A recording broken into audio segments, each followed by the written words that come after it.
Hello, everyone. I hope you're all are well. Thank you so much for joining us today for our career chat. We're going to be joined by the wonderful Safiya Sinclair and Dawn Davis on how to save Babylon. They're going to be having a discussion with all of us today, and it's going to be a treat. My name is Azia. I am going to be your host for today. So while folks enter the room, why don't we take some time to rename ourselves? Just so that we can be in community and know how to acknowledge each other. But while we are settling in, we are going to do a quick heart warmer just to warm up and settle into the space. We're going to think about a time in early memory when you felt a strong sense of self, when you first thought, this is who I am. So put yourself back in that moment of where you were, the sounds. Think about how you were then and how that informs who you are now. So why don't we all just take a quick moment to reflect, and then we will popcorn it over to each other. I'll start, and I'll popcorn it to one of our speakers. All right, so first, we're going to talk about the book. Many of us have read the book because there is a cohort of readers read memoir. Shout out to you all for being here. Thank you so much. We've been reading the book together for the past couple of months. But for those who are not familiar, I'm just going to read this description about How to Say Babylon. It's the winner of the National Book Critics Circle Award, the OCM Bocas Prize for Caribbean Literature, and a finalist for the Women's Prize for Nonfiction and the Kirkus Prize. How to Say Babylon was included on over 17 Best Book of 2023 year-end list, including the New York Times 100 Notable Books of the Year, the Washington Post Top 10 Books of 2023, Time Magazine's Top 10 Nonfiction Books of 2023, The Atlantic's 10 Best Books of 2023. It was a Read with Jenna slash Today Show book club pick and named one of President Barack Obama's favorite books of 2023. How to Say Babylon was also named Best Book of the Year by The New Yorker, NPR, The Guardian, The Los Angeles Times, Vulture, Harper's Bazaar, and Barnes& and Noble, among others, and was an ALA Notable Book of the Year. The Audible book of How to Say Babylon was named a Best Audible Book of the Year by Audible and Audiophile magazine. Whew, look at that. Incredible book. So for those who have not yet read it, you are in for a treat. Next slide, please, Emily. Thank you so much. And today we are joined by our wonderful speakers. So I will read their bios, which are packed with phenomenal accomplishments. So first we have Dawn Davis, the Poets and Writers 2019 Editor of the Year. Dawn Davis is the founding publisher of 37 Inc., an imprint of Simon & Schuster. She has edited many prize-winning and New York Times best-selling books, including Pulitzer Prize winners Master Slave Husband Wife and The Known World, the National Book Critics Circle Award winning How to Save Babylon, and the National Book Award finalist Never Caught. In 2020, Davis was named editor-in-chief of the Condé Nast magazines Bon Appetit and Epicurious. She returned to Simon & Schuster in 2023. And prior to first joining Simon & Schuster, Davis was publisher of Amistad, an imprint of HarperCollins, where she edited The Known World, which won the Pulitzer Prize.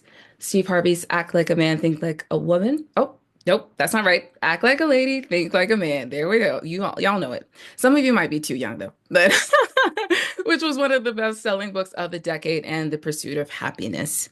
And next we have Safiya Sinclair. Safiya Sinclair was born and raised in Montego Bay, Jamaica. She is the internationally best-selling author of the memoir How to Save Babylon, winner of all of those prizes that I've read before. And yes, I have. She's a current professor of creative writing at Arizona State University.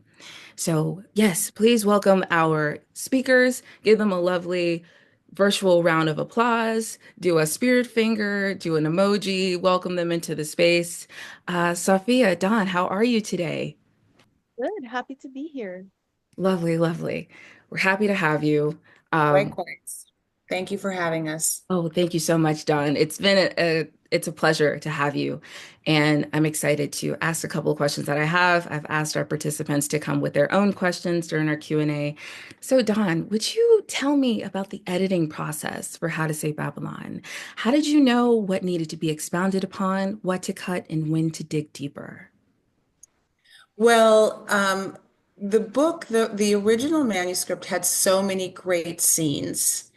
And so it was really just a question of how do we, what scenes to cut, what scenes to keep, which scenes we're going to keep the reader on the page. We had an embarrassment of riches. We had more than we could publish. I think and I would love to hear what Safiya would say. I think the real challenge is where to start and where to end. And then, what of the many beautiful scenes did we have to take out? So that was kind of the editing of the book in a nutshell. Amazing. Yeah, Sophia, before we continue to the next question, I don't know if you wanted to speak to that at all. No, I think what Dawn said is true. Of course, for me, from my end of things, um, one of my challenges was always trying to find objectivity. Like when you're writing about your life, all of it seems important.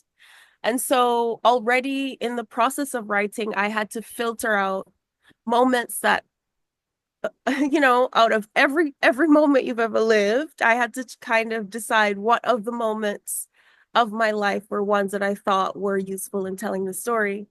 And then as Dawn said, there were some that were really great and lovely, but at the end of the day, were they necessary to telling the story that we wanted to tell? Um, and so for me, that was a process in learning and writing prose because in my poems, everything feels absolutely necessary, someone has described my poems like Jenga. If you take one line out, the whole thing falls apart.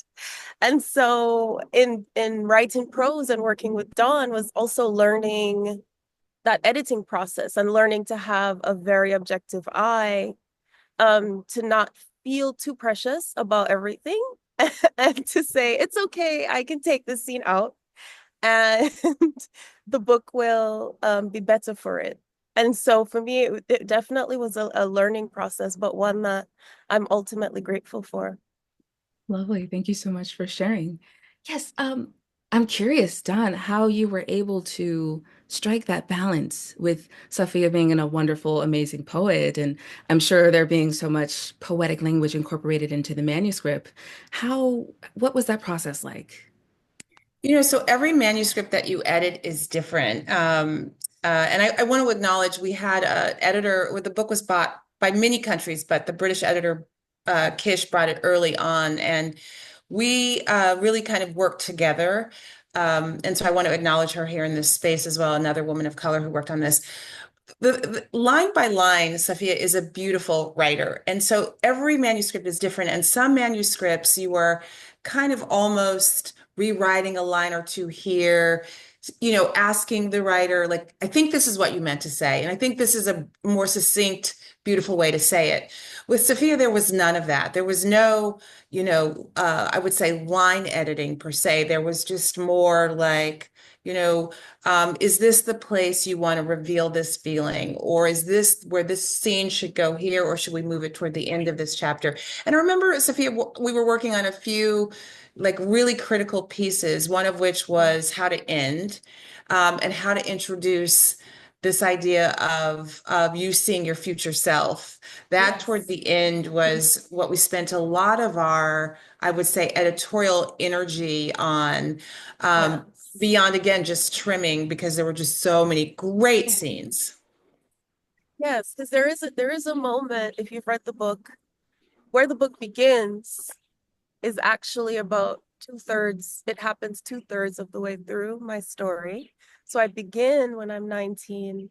Um, and then when you read the book, that scene appears again. And so we did work on that and work on how to shape the beginning of the book. I think the ending was easier for us once we kind of once we kind of focused in where I was going with it. At the beginning was something that I worked on a lot because I'm very obsessed, and I there's this line in the memoir where I say I'm very good at ending things, just not so great at knowing how to start them. And so yeah, it was like that. Beautiful. It's so beautiful on just reflecting on how much the writing process can teach us about ourselves and about life. While we're on the topic of working together in collaboration. If you're comfortable sharing, Safiya and Dawn, I'd love to know how you met, how this relationship came to be. I think Well, Dawn should tell. yeah, Yeah. I can start.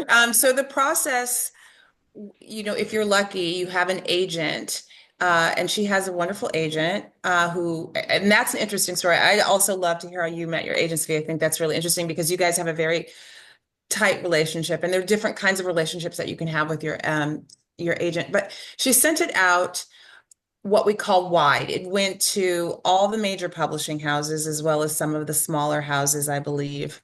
Um, and within the house, so within Simon and Schuster, it went to multiple imprints. And I would say this has probably happened 5 times over a 30-year career where I was just like, I have to be the one who publishes this memoir. I just, you know, I would feel bereft if I didn't prevail. And um, so Safiya came in and she met my entire team. Sometimes it's just one-on-one with the editor. Sometimes you bring in someone from marketing. Sometimes you bring in marketing and publicity. And sometimes you just bring in everybody. And it really depends on what the conversation is going to be. If it's really editorial, sometimes I think that one-on-one talk. And also, if I think I'm going to ask you to do something and I need to know if you're comfortable with changing it, sometimes it's just great to be with the author. But I really wanted Safiya to know that if she were to join, she would be joining a team that had fallen in love with the extensive proposal. The proposal was extensive. So we had a meeting, and of course, to meet her is to even want to publish it even more. So I remember writing a letter expressing my love, but also the team's love, how we would publish it, the standard, the bar we would set for ourselves, and just, hoping and then bidding a number that reflected the enthusiasm. Hmm. Wow. Dawn, you said you wanted to prevail, and prevail you did. You both. Yeah. Prevail she did. I Wow. think I would have been heartbroken. I would have been heartbroken, Yeah. honestly. We'll never know now. But We'll never, I mean, it was meant to be. absolutely. Wow. I Yeah. admire the deep attention that you paid to the manuscript and meeting Safiya and making sure that your team was introduced to her and the care that you put into your work. So I appreciate that. All right. And my last question, Don, because I'm just keeping an eye on time because I'll sit and talk forever. Everyone here knows that. But what were you hoping that readers would take away from their reading experience after reading How to Save Babylon? That it was one of the most beautiful books that they'd ever read, that they would close it and want to recommend it to a friend. And I think that we have, Safiya might be too modest to say, but, of course, she won prizes. She's been nominated for prizes. She got all the accolades, the most anticipated book of the year, and then the best book of the year. Um, but she also, I mean, toward the end of the, publishing season, she got accolades like best memoir ever with Anne Frank's memoir, with Joan Didion, with Tobias Wolff. So, that is beyond any expectation that you would even think of that, I wanted it to win prizes and I knew it could. I even said, Safiya, when it wins prizes, we're going to go on a shopping spree in Paris, which we have yet to do, but we will do. Yes. And but to be put in the company of Anne Frank as one of the best memoirs ever, that says it all. And multiple lists. I mean, it's been placed in Vogue, called it one of the best memoirs ever.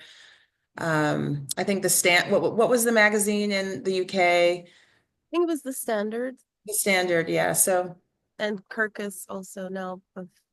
and I wanted people to um, it's a really good read, but I also wanted other people to see themselves or some part of themselves. What I think the best memoir does is it has to be an incredible, extraordinary story, but there has to be something somewhere where the reader can see themselves, whether it's the little girl who is, has to win against all odds or push against all odds, or doesn't feel like, she has found her voice, or you just have to see some element. So it has to be both universal, but also very specific. Wow, so moving. Thank you so much. Sophia, I'm going to pass it over to you, and I'm going to ask a few questions if you don't mind. Um, Yes.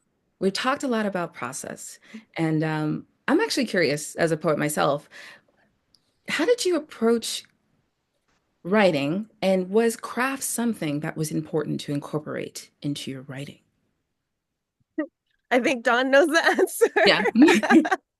I mean, yes, absolutely. And I always say it's part of being Jamaican is that there is something that's cultural in Jamaica and the Caribbean in the way that we tell stories, right?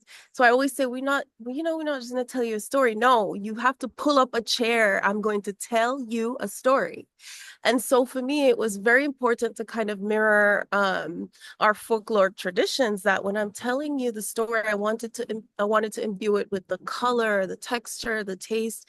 I wanted you to feel the humid kiss of Jamaica. I wanted you to feel that you were here with your own feet planted in the dirt when I was telling this story. And I think I owe a lot of that to my poetic eye, the poet's ear, that for me, each line had to be its own beautiful thing. So yes, the crafting of the book was very, very important for me. And not just about poetic style, about the language, the way I wanted the lines to feel as textured as the landscape of Jamaica. But also, I was thinking about prose as its own craft, separate from poetry. It was very important for me to think about a larger narrative, to think about a narrative arc, think about writing scenes, about dialogue, about characterization of wanting the people in my family that you encounter in the book to feel full-blooded and real, that I wanted you to feel the love I have for them reflected on the page, to also have the Jamaican language, our dialect of Patois and the Rasta language also reflected in the words and the way that I was very careful in how I'm crafting the dialogue. So yes, it was all very, very important. Love. Yes. And so in the writing of it was different than writing poetry because I wrote a long outline. I outlined every chapter, kind of what I wanted to touch on, what the scenes might be, and then had each chapter lay out what the arc of the book was going to be. And so this is not something I do in my poetry. I always say that when I have a poem, I never know where the poem is going to go, what it's going to do. I'll have like a title for the poem, or I'll have some images that I follow. And then the poem will kind of reveal its truth to me. So there's a lot of like I don't know, like spiritual uncertainty in the writing of a poem. And you can't write a 350-page book like that. Right. And so I had to really think of how I'm going to structure everything and be very intentional about the telling of the story. Thank you so much. You've answered my next question. I was going to ask, what do you feel you're able to accomplish with memoir or prose that may be Yeah. more difficult to convey in poetry?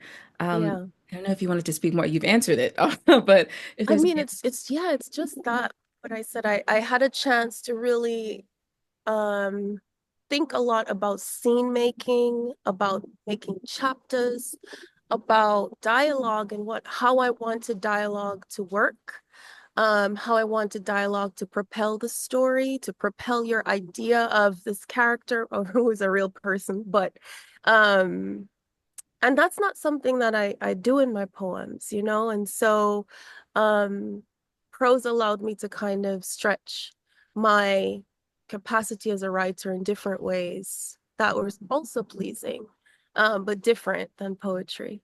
amazing. Don, I see you've unmuted. I'll let you Yeah, speak. it was just, again, line by line, it was so clean. So if I would say something like, well, just, to me, it was like, just take that scene out and write a transition and just do X.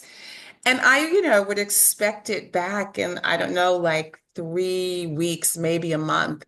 And every word, and look, I've worked with writers who care about every word. So it wasn't like the first time I ever worked with someone with lyricism and invested in language.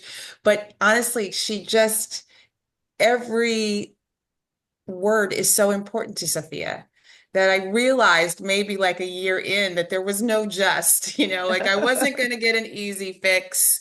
and that she really needed to contemplate, as I do as editor as well, but this was an intensity that I frankly had not quite experienced before. Mm. Yes, the poet's crazy intensity. It like If keeps us you, up at if night. I think if you all saw me, the last sort of edits we did was working on the prologue, right? And I think if anyone had been witness to that process, they would have thought I'm crazy. I mean, the prologue was maybe 2 pages, 2.5.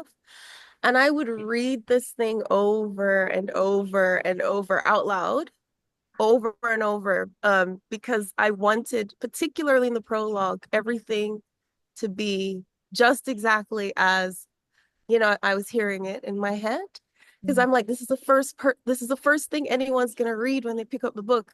I've since learned that some people skip prologues apparently, and so I'm just like heartbroken.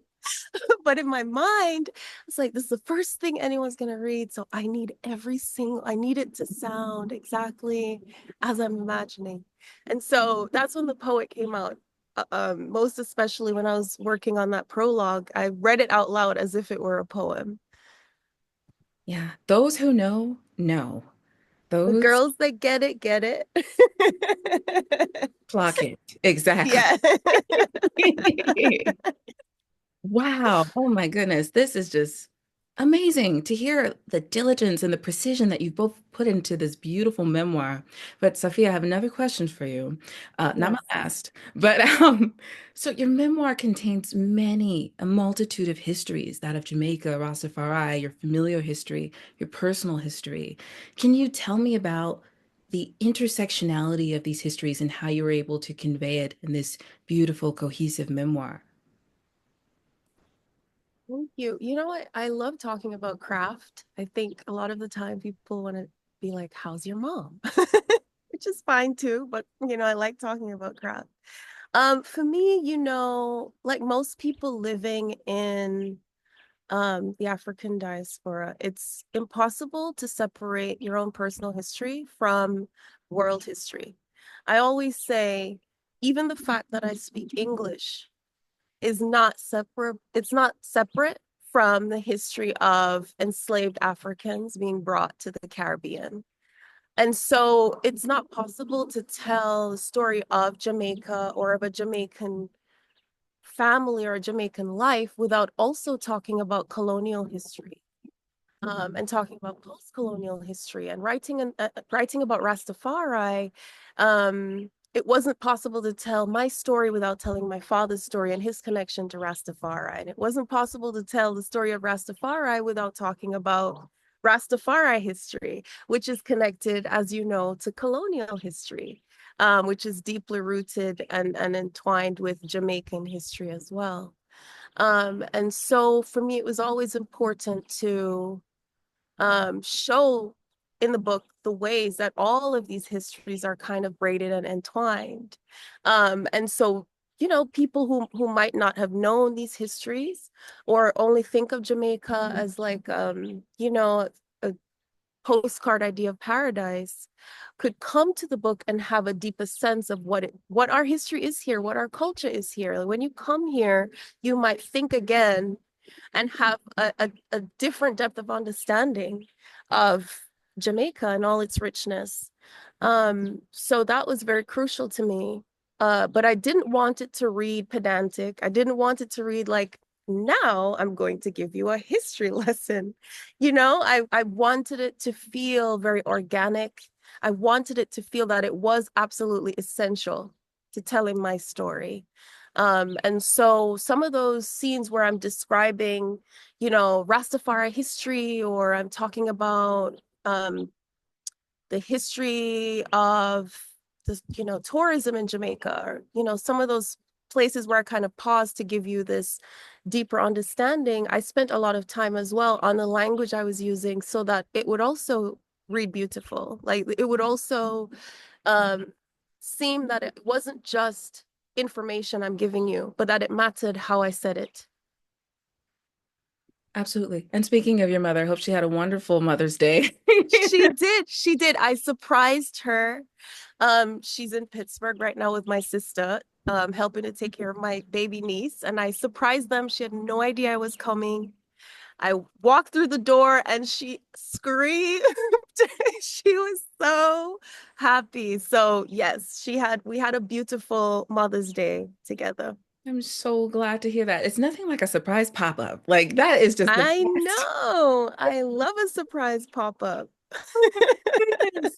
So while I have a few minutes before I open it up to our larger group, I do want Yeah. to talk about professorship. You're a professor at Arizona State University. That's amazing. How has professorship impacted your writing, if it has at all? Yes, I haven't taught for the last 2 years because this book has kept me very busy. I've been traveling with the book, touring, doing book events all over the world. So this spring was the first time that I actually taught in 2 years. Um, and I teach grad students in the MFA program, teach a poetry workshop. And this is one of my favorite things to do because I am like deeply, deeply impassioned by poetry. So I could talk about poetry for hours and hours. And so being able to step into a classroom with people who've decided to study poetry, get an MFA in it, means we're already in the same kind of psychosis, right? And so we can all just talk about our love of poetry. And for me, it's always such a beautiful, like, hallow space. And a lot of the time when my students come in and you can see this is a gifted student, this is a beautiful poem, I find myself when I go home, I'm inspired. I'm inspired by my students when I see their beautiful poems. I'm inspired also um, to write my own poetry or think about the ways that I'm in dialogue with them, and feel very happy to think about the tradition of poetry continuing through them. So I feel very grateful actually to be able to just talk about poetry, my love of poetry. That's amazing. If there are any open seats, let us know. Yeah. It was full. There was like there's always like no opens. But I will let you know. Thank you. Alrighty, so I have two final wrap-up questions before we open up the space.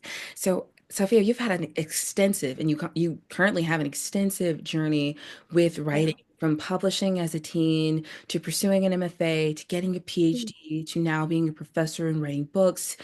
Do you have any words of advice for authors and writers, emerging writers on endurance and just consistency or just like not dropping out of the race?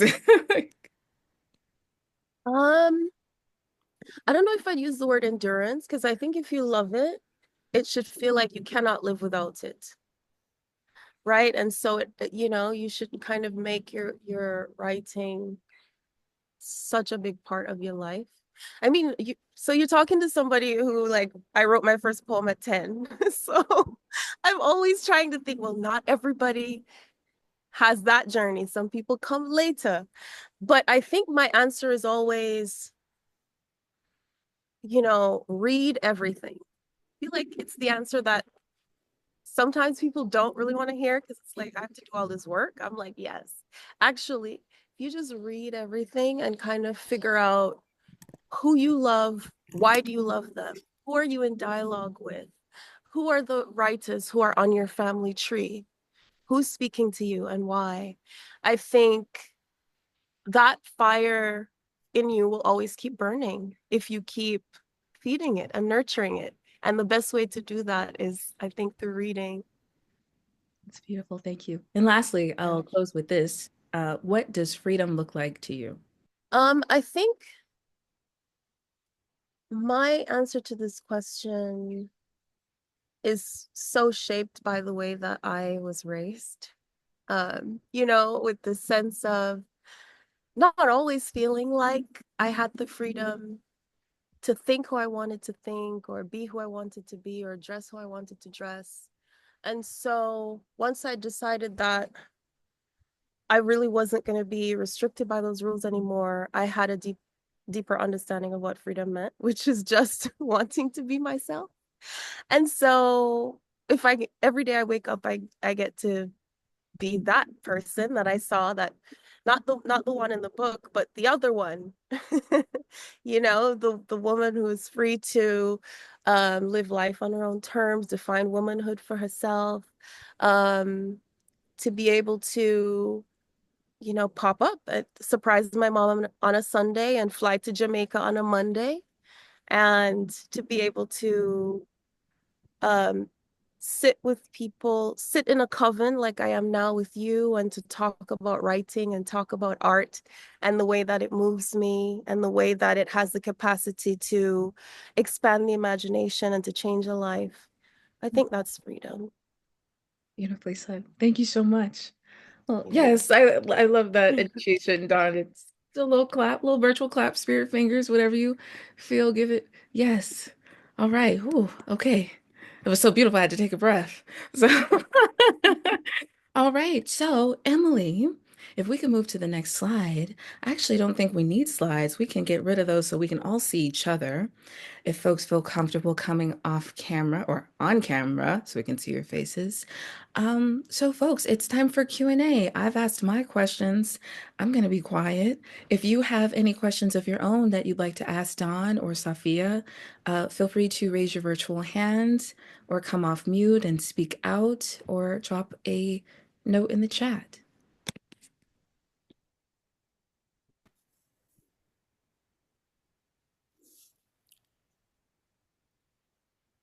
Sana? Thank you. It's great to be here. I came in a bit late, so I missed part of it, but I'm really eager to read the book, and I've been on a kick reading a lot of memoirs lately.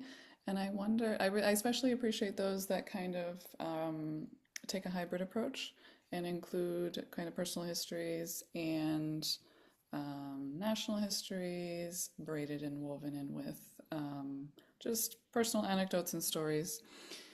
And I wondered how much your memoir evolved from how you envisioned it or how you wrote it when you started out. I imagine that there's a whole process, and maybe sometimes things don't quite fit. And I just wondered what that looked like for you. Well, we did talk a bit about that. Dawn and I talked about editing and kind of figuring out what scenes should come out. I think and we also talked about the bulk of our editorial process was thinking about the ending and thinking about the beginning of the book. I think the rest of the book really stayed the same, from the first chapters I wrote and the chapter outlines I made. But the original ending was a little bit different, and I wrote a new ending chapter. And then we worked on the beginning a lot, because the book begins with the arrival of Haile Selassie in Jamaica. And so it's this really big historical moment that doesn't, I'm not in it, right? Like I'm not, it's decades before I'm born. And so we were kind of trying to figure out how do we keep this like very epic historical opening chapter, but also give the readers an introduction to me and my voice as well. And so that's why I wrote the prologue, which kind of introduces you to me at 19 and the stakes of the book, where I'm really thinking about what my future is going to be, who I'm going to be as a woman, and so on. And so the bulk of our process was really thinking about those two things. The ending, once we figured out what it was going to be, it was easy to sort of write that chapter. But the beginning, we really worked on that. Yeah. Um, And also, I remember, we talked about the process of selling the book, and Safiya had, I believe, 17 meetings. There are very few proposals that go out, and there are 17 meetings. And, it was one of those things like, if it's not broke, don't fix it. 17 people were dying to get this book. And the opening scene with Selassie landing on this plane and the Rastafari just, feeling so much, emitting so much love toward him. It was an epic scene and unlike one I'd ever seen before. And I still remember it. In fact, I was saying to Safiya, I found the first draft. When I left my office, it was during COVID. And I then went away. I went to Bon Appetit for 3 years, and I came back, and someone just said to me last week, and this is funny, you'll appreciate that. They said there are about 30 boxes, one of which is full of shoes, and the rest were manuscripts and books. And so I was just going through them, and I found that the proposal and the opening, I think you might have delivered maybe a few chapters in the beginning, not the whole thing. And that's what I remember. Yeah. That's what I have. So we were really balanced between the scene that we knew so many people had responded to, and that was eliciting an emotional response. And also the same process happened over in the UK. So we had editors on both sides of the Atlantic just going gaga for this.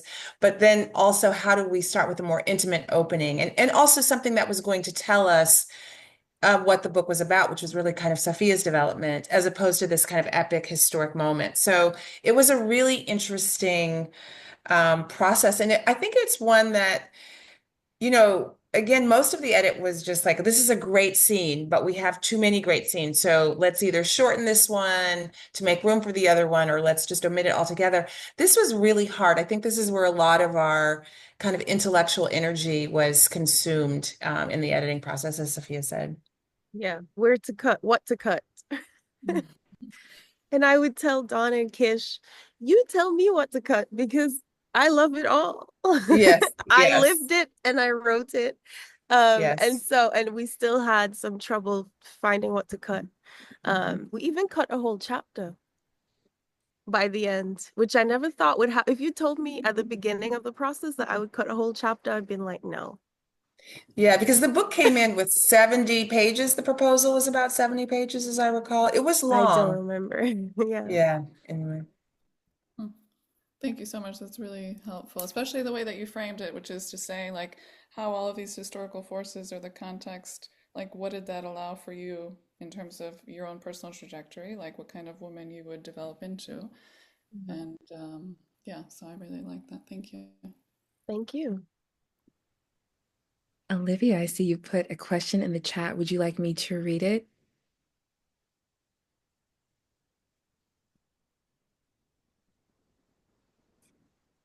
Sure, let's read Yes. it. Yes, please. Okay. Can you explain the creative process behind developing? I'm assuming, Safiya, this is for you. Can you explain the creative process behind developing the chapter titles? Thank you. The titles really added to the overall experience of reading each chapter, so I'd love to hear more about the process. Thanks, Olivia. Well, I'm so glad to hear that because I was very invested in these chapter titles. I remember when we were doing the like the I don't know what you call it, Dawn. When we're doing the settings for the book, and I had to decide, like, when you open the printed book, what do you want at the heading of We were the book? designing the pages, the We were design of the designing the pages. pages, Yeah. right? So there's different ways to design it. Like when you open it, it could say my name at the top of one page and the title of the book on another page, and that is it. Or it could say the chapter titles on the right and my name on the left. And I said, well, I didn't spend all this time making these chapter titles to not put them on the top, the heading of the page. But it's also something as a reader that I enjoyed, right? So I was like, when I read books that have very specific titles, I like when I'm reading the chapter, I just glance up and I see the title of the chapter, you know? And so I think that was something that the poet in me loved because in my poetry, I spent a lot of time thinking about the titles of the poems. And like I was telling you, sometimes the poem itself it blooms from the title. And so yeah, there are a lot of the chapter titles that were paying tribute to a lot of women from mythology, from history, women who acted against the norm, women who were known for their strength, who were known for these different things. And I thought, okay, there are a lot of women from Greek mythology. And when I used the mythological names, I thought, well, this is something just for my younger self, because that's something she loved when she read books, right? Of finding this double meaning or going to look something up. If she saw this mythological thing and then going to look it up and then figuring out how was it dialogue with the things she was reading. So some of those, you know, callbacks to mythology was specifically for my youngest self, who was this very devoted reader. And so, yeah, a lot of the titles I really spent a lot of, I thought about a lot. I thought about the ideal reader who turns out is my 12-year-old self. Um, and the last chapter in particular, I was thinking about the Rastafari language and, you know, the specific way that the Rastafari speak. And they say, instead of saying I or me, they say I man. And so I remember when I was writing the book, I was asking my father and my brother all these different things about grammar for Rastafari, because there's no like dictionary, there's no like grammar book for a Rasta dialect. And so I had to figure it out in the book. And so I asked my brother, so when you say I man, what does it mean to you? And he said, he had this very beautiful philosophical answer. And he said, when I say I'm man, I'm declaring myself and my existence to the universe. And I thought, wow, that's amazing. What if I want to declare myself to the world and the universe? What do I say? And he said, oh, sis, you know, I never thought about that before. So, okay, right. I said, can I say I woman? And he said, oh, you know, that sounds funny. That sounds kind of weird. I don't know if I would say that. But the last chapter of the book is in fact called I Woman.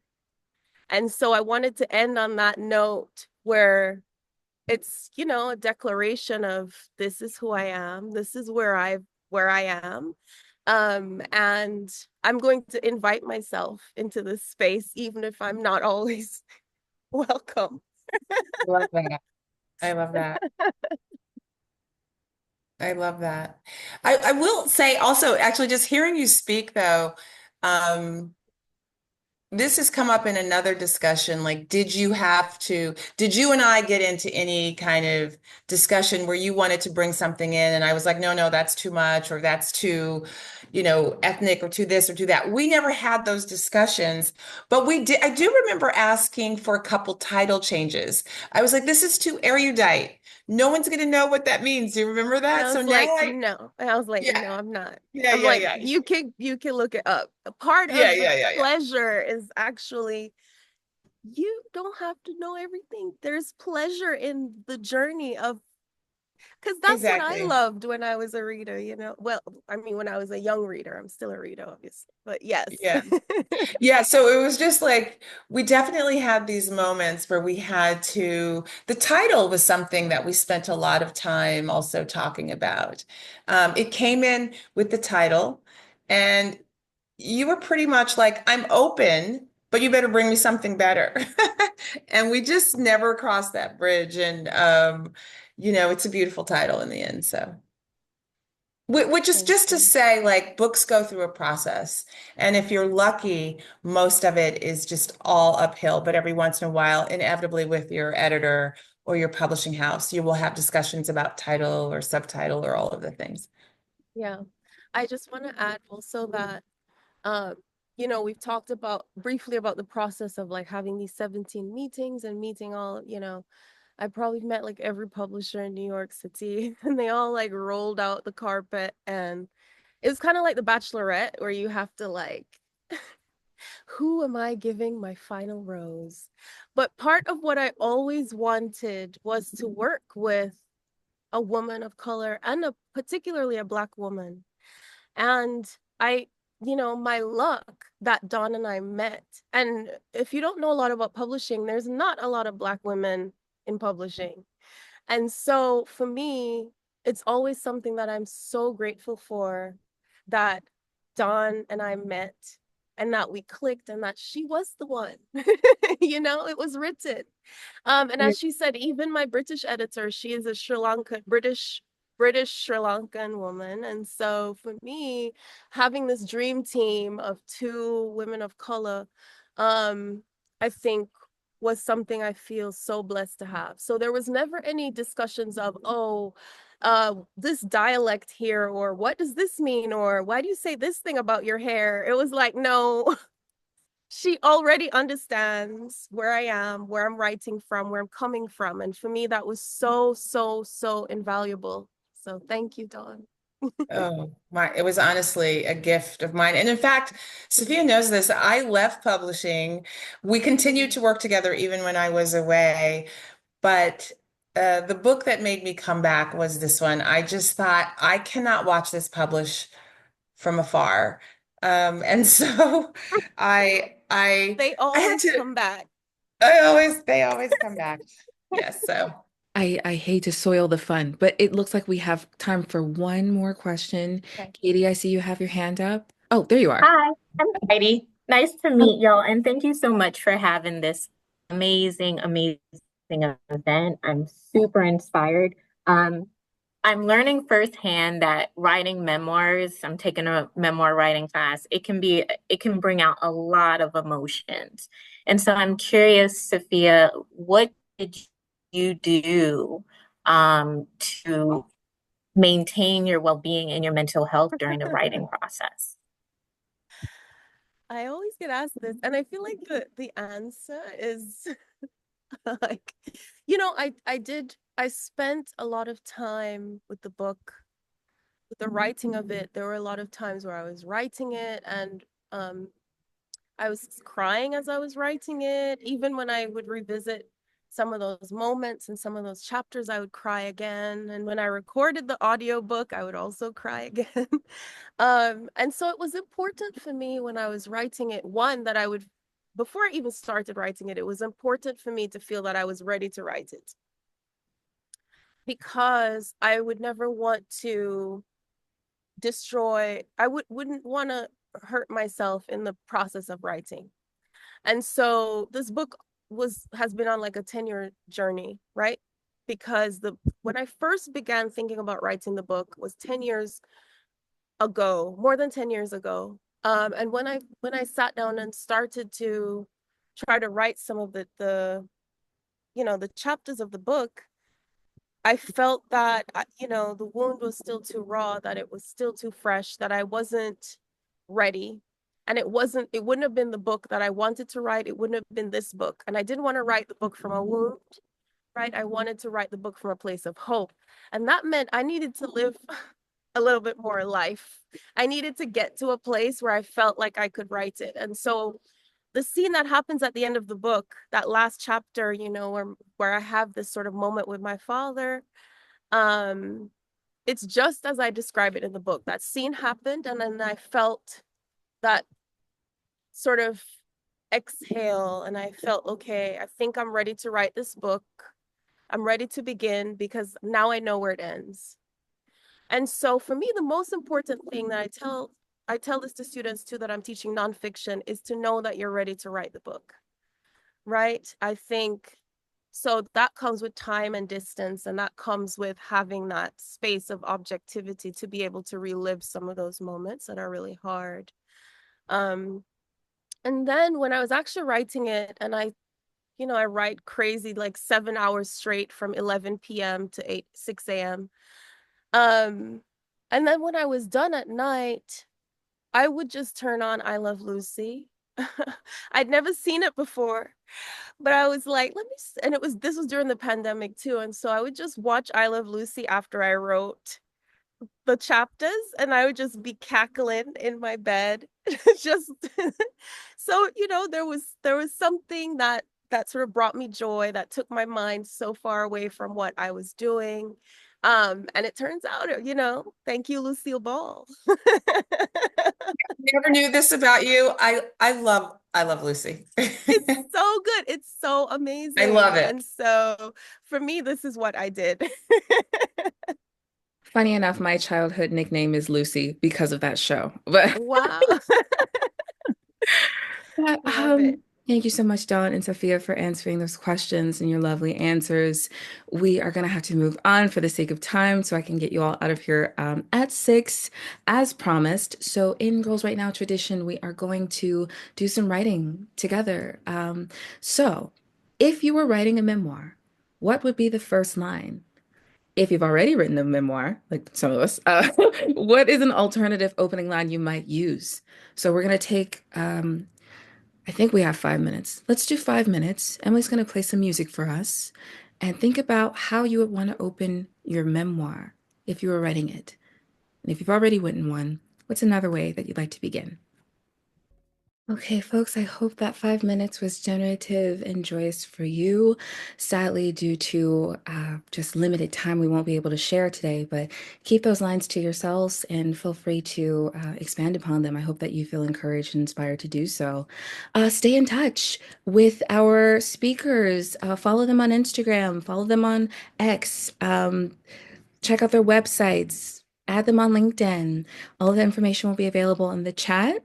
And next, Don't add me on LinkedIn. not on LinkedIn. We don't like LinkedIn. I'm Yeah. joking. I don't I'm have like, LinkedIn. I was like, noted, because I do love to stalk people on LinkedIn, but we don't have to do it if we don't, you know. Sorry. It's okay. Perfect. Alrighty, and a last final thank you to Safiya and Dawn. Thank you so, so much. You two are a dream. And am I getting emotional? Wait a minute. It's just great to see you both doing the work that you're doing. Oh my God, I'm so sorry. And it really is an inspiration to me. And I'm so glad that this was able to happen. So thank you. Everyone follow Girls Right Now on all socials at Girls Right Now. And don't mind me. I told you I was a little dramatic, but No, you're making me emotional too. Thank you so much for having us. And this is the first time that Dawn and I have gotten to do an event like this and to be able to talk about our relationship as writer and editor and about the editorial process. And um, yeah, I've had such a lovely time. Thank you for your beautiful questions. Thank you for putting all of this together. We so appreciate you. absolutely. And it Thank you truly to is. all of you who are here as well. Really is a joy to see two phenomenal Black women doing phenomenal things and moving mountains and paving the way for so many of us. So, thank you again. And I will let you all go. Have a wonderful rest of your Tuesday. Take care and be well. And until next time,